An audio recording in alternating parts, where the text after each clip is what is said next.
और इसी कड़ी में आगे बढ़ते हुए आज हम आपको बताएंगे एक नया और यूनिक बिजनेस आइडिया। जी हाँ, पर इस बिजनेस आइडिया को बताने से पहले मैं आपको एक हिंट देता हूँ। गोल हरे रंग की चीज है, खाने में स्वादिष्ट है और आपको हर सीजन में मिलती है। जी हाँ, आप सही समझे, मैं मटर की बात कर रहा हूँ। और आज जिस व्यवसाय के बारे में आपको बताएंगे वो व्यवसाय है फ्रोजन पीस पैकेजिंग बिजनेस। जी, फ्रोजन मटर की पैकेजिंग के बिजनेस के बारे में आज हम आपको सारी डिटेल्स देंगे। इसके लिए आज हम आए हैं सूर्यांश कूलेक्स ग्रुप में। तो चलिए देखते हैं और जानते हैं सारी जानकारी।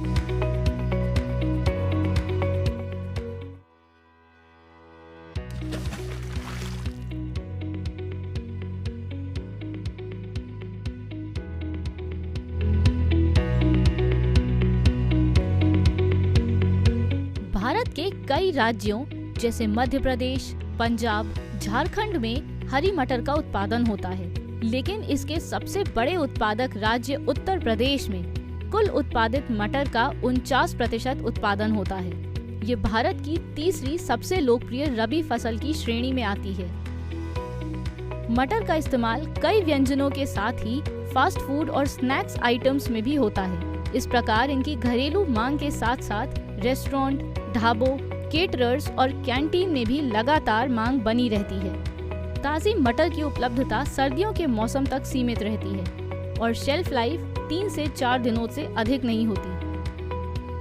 यहाँ फ्रीजिंग टेक्निक सबसे कारगर उपाय बनकर उभरी है। इसकी सहायता से मटर को लंबे समय तक संरक्षित रखकर इसका मूल स्वाद और रंग भी बरकरार रखा जा सकता है। फ्रोजन पीस ने मांग और आपूर्ति के बीच के अंतर को कम कर बाजार में हर मौसम में इनकी उपलब्धता सुनिश्चित की है। फ्रीजिंग की सहायता से मटर में मौजूद नमी को सुखा दिया जाता है।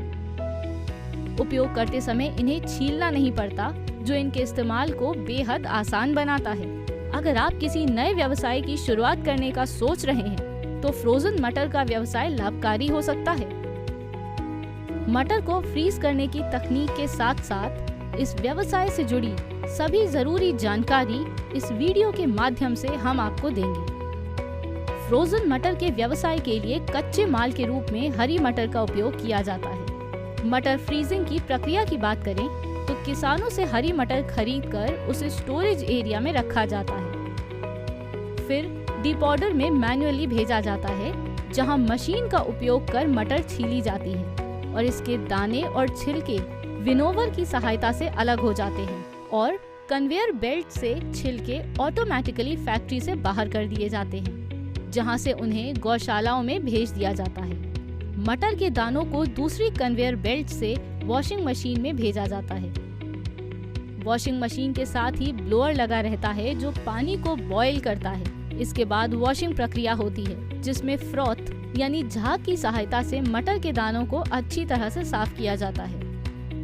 इसके बाद अच्छे दानों को एलिवेटर से ब्लॉन्चिंग मशीन में भेजा जाता है और खराब दानों को मैन्युअली बाहर कर दिया जाता है। ब्लॉन्चिंग मशीन में बॉयलर का इस्तेमाल कर स्टीम भेजी जाती है, जिससे इसका तापमान 85 से 95 डिग्री सेल्सियस के बीच रहता है। यहाँ बॉइलिंग टेम्परेचर तकरीबन 90 डिग्री सेल्सियस रहना चाहिए। ब्लॉन्चिंग विधि से एंजाइमेटिक एक्टिविटीज को कंट्रोल किया जाता है। फिर मटर के दानों को चिलर में भेजा जाता है, जहां का तापमान आइस बैंक टैंक से आ रहे पानी की वजह से तकरीबन 4 से 5 डिग्री सेल्सियस रहता है। भीषण गर्मी से तुरंत ठंडक में आने पर बैक्टीरिया मर जाते हैं। इसके बाद मटर के दानों को फैन से सुखाया जाता है। फिर वाइब्रेटर मशीन से टूटे हुए दानों को अलग कर दिया जाता है और बड़े साबुत दानों को इंस्पेक्शन बेल्ट में भेज दिया जाता है, जहां उनकी गुणवत्ता जांच होती है कि कोई दाना खराब ना हो।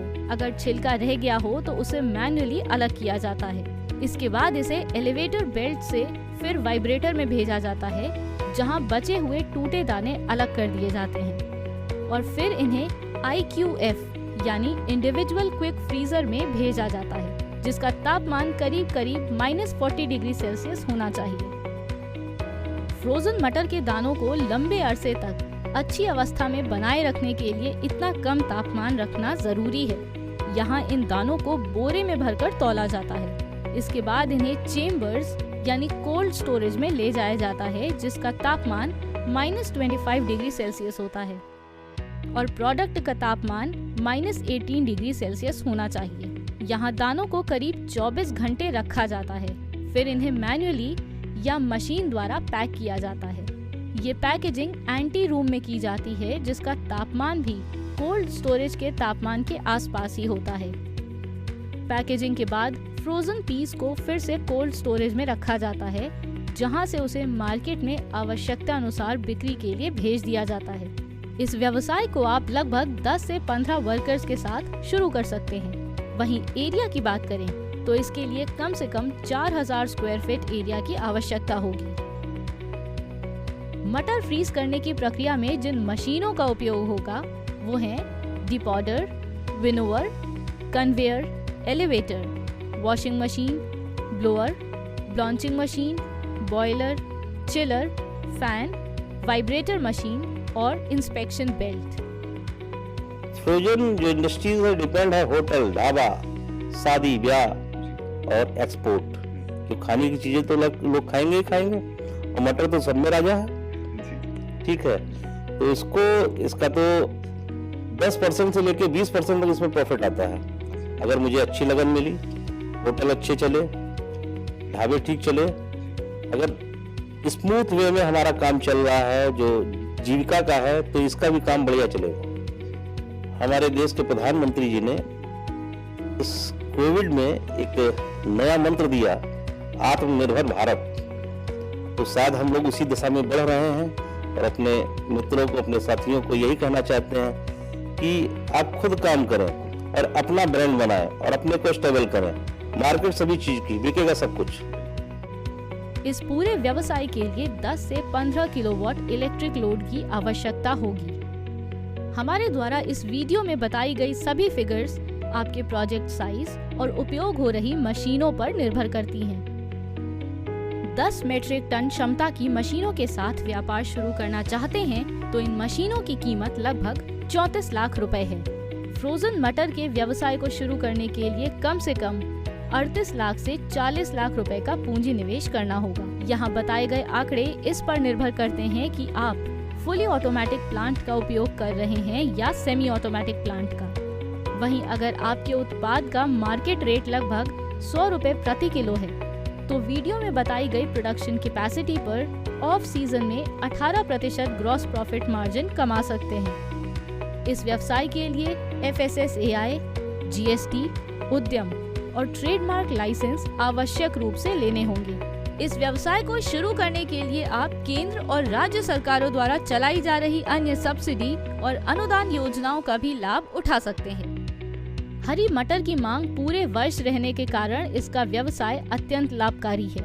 आत्मनिर्भर भारत मिशन की सफलता में आप भी अपना योगदान दीजिए।